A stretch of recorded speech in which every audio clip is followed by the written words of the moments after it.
Okay, and I think we'll get started. So thank you all once again for joining us. We hope everyone is keeping safe and healthy at home. This webinar is part of our Streetbees COVID-19 series. So we're covering off a number of different topics week by week. So far, we've covered off the impact of COVID-19 on people's moods and what this means for brands at a time like this. We've looked at new healthcare routines, impact on personal hygiene, eating habits, beverages, and last week we looked at home care routines are changing. So each week we're doing deep dives into different sectors. So if you would like a category or a sector that is of interest to you, please send us an email. I will let you know about future ones. So just to introduce who's on the call here from our side, my name is Brian Hackett. I'm Global Strategy Director at Streetbees, and I'm here with my colleague Kat. Hi, my name is Kat and I'm a research manager here at Streetbees, and we're taking you through the dashboard today with Brian. Great, so hopefully we can make this a slightly interactive session, so you should be able to see the questions function. Please feel free to ask questions at any time throughout, and either Kat or I will attempt to answer them as we go, or towards the end of the presentation. We probably won't be able to get through all of them, but we will make sure to get back to you with a follow-up email if we don't have a chance to answer. If there's a problem with the tech, please bear with us. We're still learning all about these webinars, and we'll be recording this session. So please let us know if you would like a copy of the recording afterwards to share with your team or pass on to anyone else. Finally, just before we start, we're going to be navigating through our COVID-19 dashboard. Things can get a little small, so we'd recommend you use full screen or Zoom functionality on your screen for the best quality. Okay, so Kat's actually going to kick us off by looking out at the overall mood of the world at the moment. Yeah, so this is what we call our world map. As you can see, we've got all the countries of the world here, and we have been tracking lots of different countries. So if we look at kind of the overall kind of mood, emotions and fear in different countries, we can kind of helps us to understand how this is impacting behaviour. So even though kind of, as you can see, the overall situation worldwide is starting to settle down as people are kind of becoming more accustomed to it, we're still seeing the anxiety levels actually really high in places like the UK, the US, Italy, Spain, because the lockdown is kind of still continuing there. India, on the other hand, is kind of feeling more kind of paranoid and scared. They generally, we find, as a population, are more kind of germaphobe, really aware of the germs. Germany is very positive, on the other hand, because they're kind of tackling the situation with testing and kind of looking to exit lockdown kind of in the near future. France is also feeling kind of more positive because the government is announcing the end of the lockdown for May. And China, meanwhile, as we know, has kind of been under lockdown the longest, but is now starting to open up. So they're quite positive as they're not having kind of new cases, isolation measures have been easing, life feels like it's kind of generally going back to normal, or at least the new normal for now. So that's kind of a little overview of the countries that we're tracking at the moment. If we go on to the fear index next, this is something that we find really useful because what we are doing is we're comparing it week on week. So if we look at the fear index over the last 2 weeks, we ask this on a scale. So what we do is we manage to calculate people based on those who are afraid versus those who are not afraid. And we end up with an index that really helps us to kind of track how that's changing over time. So kind of in continuation from our world map, it's a little bit more in depth. And we can see that the fear levels are still very high in the European markets, like we said, the US and India. As the situation's kind of improving in China, the fear level is dropping, inconsistent with our kind of overall mood. But people are sort of continuing to be vigilant. So it's not something that's completely disappeared. It's not going to go away overnight, but we think it will slowly dissipate. South Korea is quite interesting here. So they are kind of more stabilized, and they've actually kind of seemed to have kept control of the population's sort of feeling and the situation. The fear levels now are actually quite low over there. So that'll be very interesting to see if that kind of how that changes as time goes on. Okay, so now that we've kind of given you an overview of how the world is generally feeling, we can actually start to see how that links to purchase and consumption behaviour. So what I'm going to do is hand over to Brian, who'll take you through in more detail what that looks like. Thanks, Kat. So yeah, we see a really strong correlation between the fear index across the markets in the world and what human behavior is when it comes to the category purchase index. So similarly to how the fear index is calculated, this chart shows the percentage of increasing purchases minus decreasing purchases as claimed by consumers. And it's important to say that we're not capturing actual volume here. What we are capturing is change in consumer demand relative to other categories.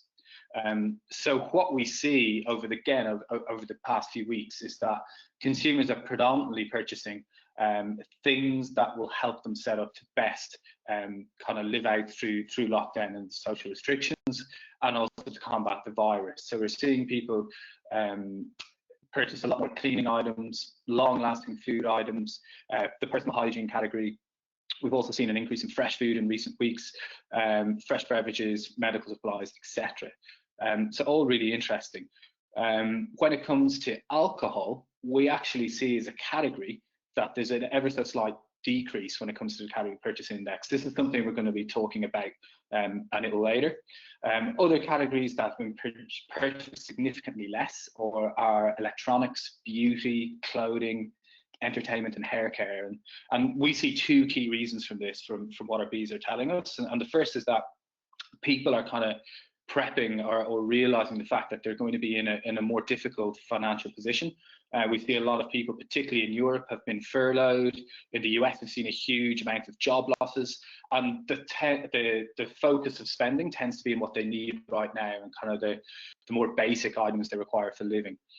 We also see that as people are spending more time at home, there's less of a need, or they're feeling less of a need for beauty products, new clothing, and we even see alcohol falling into this category, which is pretty interesting.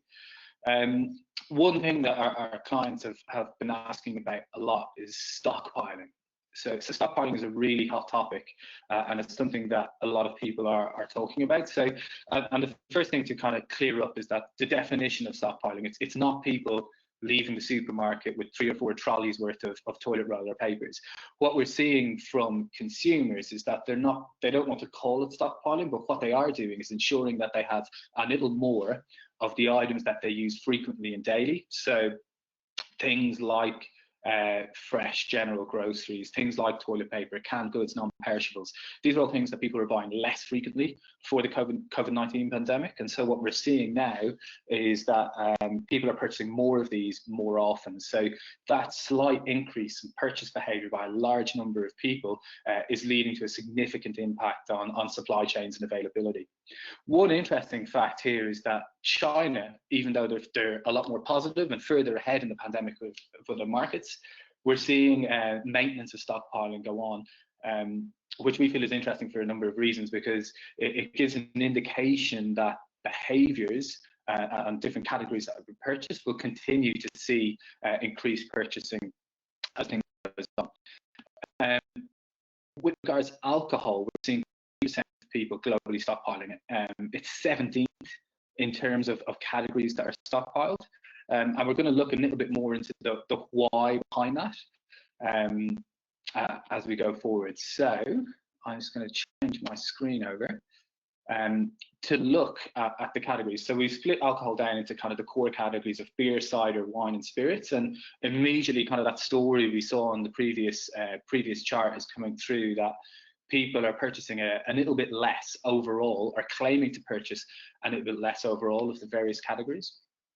However, what is really interesting is that when we look at different countries, we see very different behaviours. So this drop in purchase that we're seeing at an overall level is not happening everywhere. So if we compare the UK, China, France and the US, we see very different levels of purchase. So the US as a country here is in blue, and we're seeing a slight purchase increase in beer, a slightly more moderate purchase increase in wine, and a much more significant purchase increase in spirits than other markets. China is over-indexing in terms of purchase when it comes to beer and wine. And then across the other markets, the UK and France, again, we're seeing in terms of claimed purchase, these categories been purchased less. So one of the most interesting things about the alcohol category is compared to some of the other categories we saw on the previous page, is that the emotion and mood are not necessarily playing a huge part here for alcohol versus other categories. And, you know, our hypothesis around this and what we're seeing from our consumers is that we think it's down to 3 different things, really. People's discretionary spending is being cut and alcohol is featuring. Out of home, where a lot of alcohol is consumed. There's no longer an option for alcohol consumption. So in general, people are buying less. And finally, we're also seeing a general drive from consumers to try and be a bit more healthy at the moment. So they're actually cutting their alcohol intake. But when we look, what is interesting, so this is claim behavior. As we move to actually in the moment and when people are consuming alcohol, we do see a bit of a different story. So this is our in the moment behavior tab, where we're asking people kind of to log their alcohol behavior as it happens. And when we look at this behavior as opposed to what we've just seen, we see that COVID-19 is having a profound effect on kind of people's mindsets and their behavior, with 37% of people claiming that they're drinking more alcohol versus 25% drinking less alcohol. So kind of these behaviors are in a way cancelling each other out. But what we do see with those drinking more alcohol is they're drinking more often and generally in greater amounts. So overall consumption is going up. And as the pandemic progresses, we're seeing that these contrasting behaviours have both grown and consumer habits are more likely to change.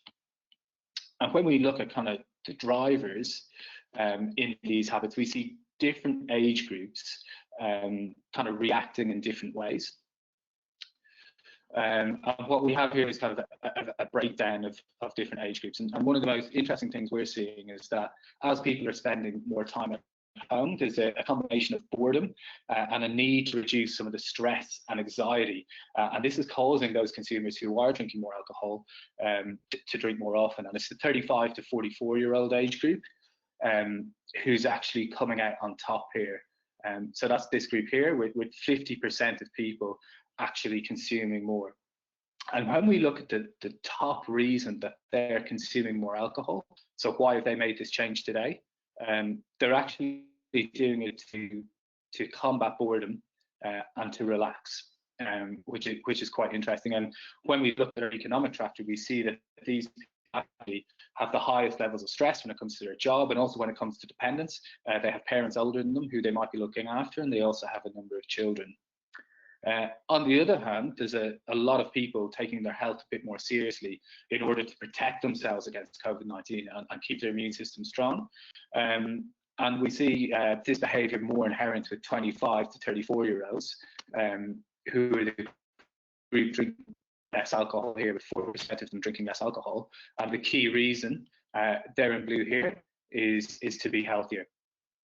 So that's really interesting. And the final group we want to take a quick look at is the 18 to 24-year-olds, so kind of our younger Gen Z consumers. And what we see is they're drinking less than average. And the key reason for these consumers drinking less is that they were more accustomed to drinking out of home previously. And the reason that they've made this change today is that generally because restaurants are closed, they're looking to save a bit more money, but they're also not allowed out. So these consumers are actually consuming less at home than would have previously, with most of their alcohol consumption coming out of the home as they were socialising. So that's kind of a really quick overview of some of the kind of the facts and drivers around behaviours in this category.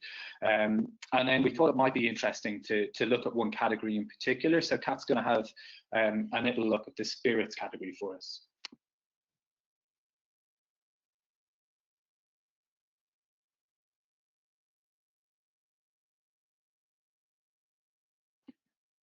Kat doesn't realise she's on mute. You're going to have to start again, Kat. We were doing so well with the tech. Okay, so if we focus only on the spirits category, we can kind of see that there's actually two favourites. And there's liqueur and kind of whiskey and bourbon. So for liqueur, the top brand is Bailey's. And when it comes to whiskey, people are preferring Jack Daniel's. So great news for those brands. And the one thing that we've kind of seen in other categories, though, is that consumers are kind of picking any brands that are available, I guess, because of issues around kind of availability with supply chains, not necessarily their favourite. However, what's interesting with spirits is that we see that consumers are actually quite loyal and they're kind of sticking to those well-known brands. There's an impact partly because of out of home. So out of home, we kind of, one of our hypotheses and what consumers are saying, has the role of kind of experimentation, maybe going outside the norm, going away from those kind of common kind of brands that you're used to. Whereas when kind of the drinking and the consumption is changing back to in-home, people are kind of going to those kind of old favourites, the named brands, the things that they know and love as a kind of comfort for themselves, but also just a lack of knowledge potentially around that spirit. So when we kind of look at the key drivers for consumptions of spirits, we can also see that coming up. So relaxation is key, it's my favourite is key, treat myself. So you can see that those kind of really strong emotional drivers all around comfort, reassurance, that's where the kind of named brands and the favourites are really important for people. It's not necessarily, the drivers aren't about kind of experimentation at this point in the pandemic. This is about really making sure that you're kind of looking after yourself and having those kind of relaxation moments. The other thing that's interesting is that we've got a couple of maybe slightly more negative links in terms of drivers. We've got things like relieving boredom, reducing stress. So as Brian was saying, with those kind of more extreme versions, what we're seeing that people are maybe drinking a little bit more at the other end of the scale, and they're kind of more kind of people are slightly more extreme behaviours than they were used to before the pandemic. There is some slightly worrying drivers there that we need to kind of keep an eye on and just be aware of, that alcohol isn't always going to be as positive. So the positive end of the scale is that it's acting as a relaxation moment and it's my favourite, but there are some kind of watch outs there too. So as we kind of spoke about, because when we think about spirits, often it's out of home, what we thought was interesting was to think about what's actually happening in home now. Are they kind of doing their own cocktails, adding their own mixes?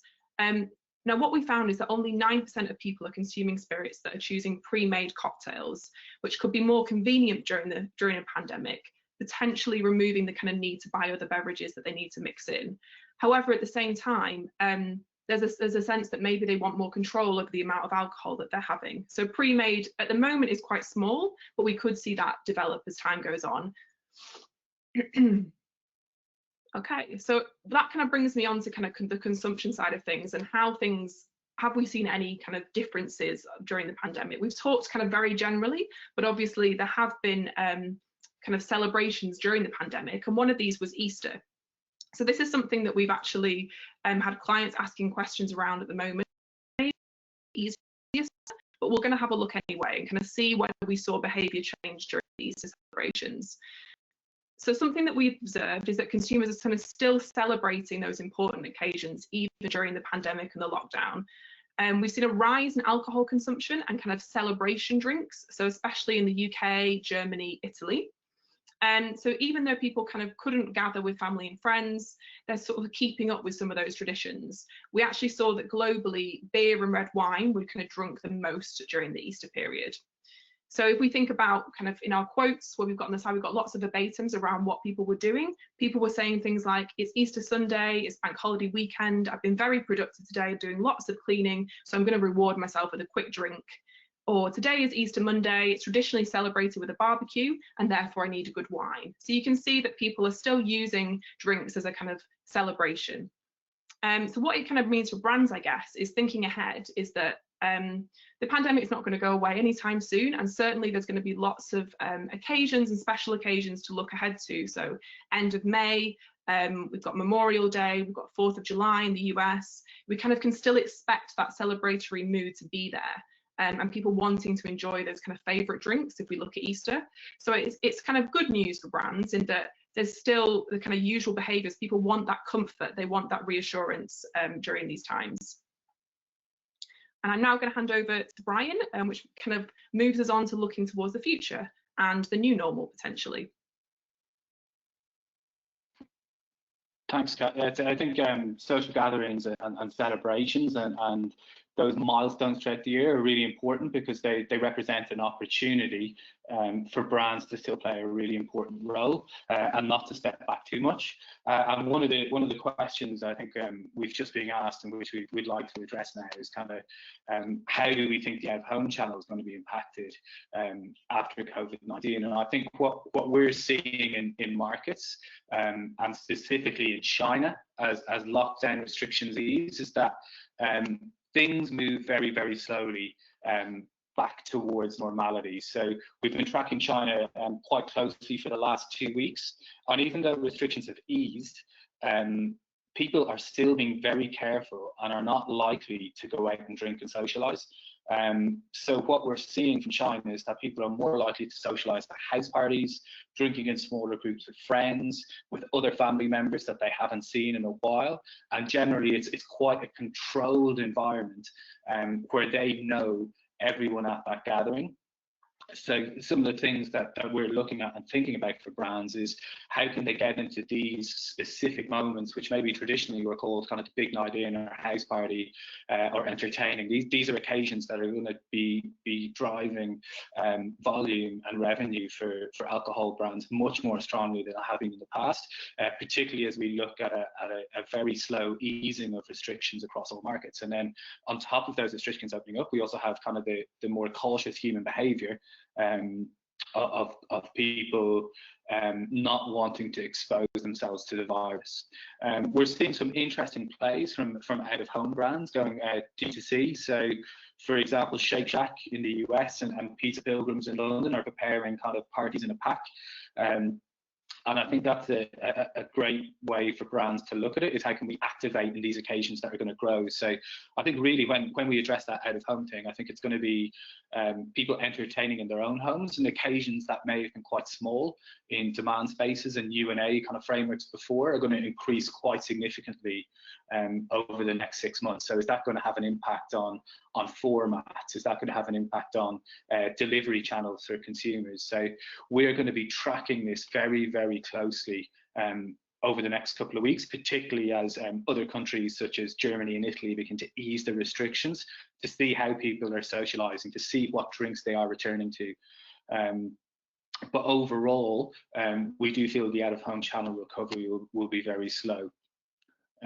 We also have a question about the low and no categories, which we are tracking, and that's probably one which we need to do a bit more of a deep dive into. What we are seeing is kind of the extremes of behaviour at the moment, where people are either drinking more or they're completely cutting it out, and we're seeing the growth that was seen in that category previously looks to have slowed. Now, that is very much what we're seeing at the moment, but it's definitely an area that we're going to be doing a little bit more digging into. But it seems to be that consumers are either drinking more, and that tends to be alcohol, or they're cutting out alcohol altogether. I don't know if there's any more questions. But we're kind of coming towards the end of our time, and I kind of realised that was a really quick whistle-stop tour of our dashboard and how it works. But we're capturing moments from 10 different markets, again, across the core categories of alcohol, beers, wines and spirits. So if you have any specific questions or would like to schedule more time to speak, please feel free to reach out and let us know. Just going to wait a minute to see if there's any additional questions.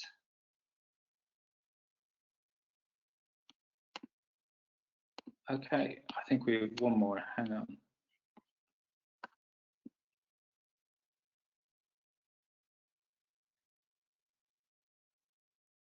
on. Learning. So we have a question on learnings and beverage consumption in general. So overall, and I think we can go back to impacts and habit of purchase. We are seeing increased amount of beverages. People are at home, they are drinking more. We are seeing more healthy choices being made by consumers, especially when it comes to beverages.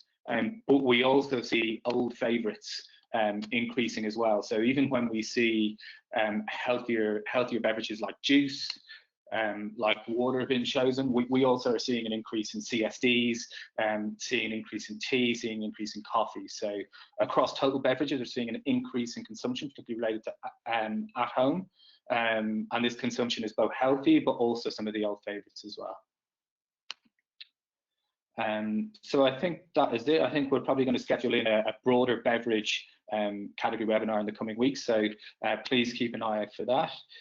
Thank you very much for joining us today, and if there's any more questions, we'll be sure to follow up. So thank you for joining us. Please stay safe, stay healthy, stay home. Thank you very much. Thank you. Thanks everyone.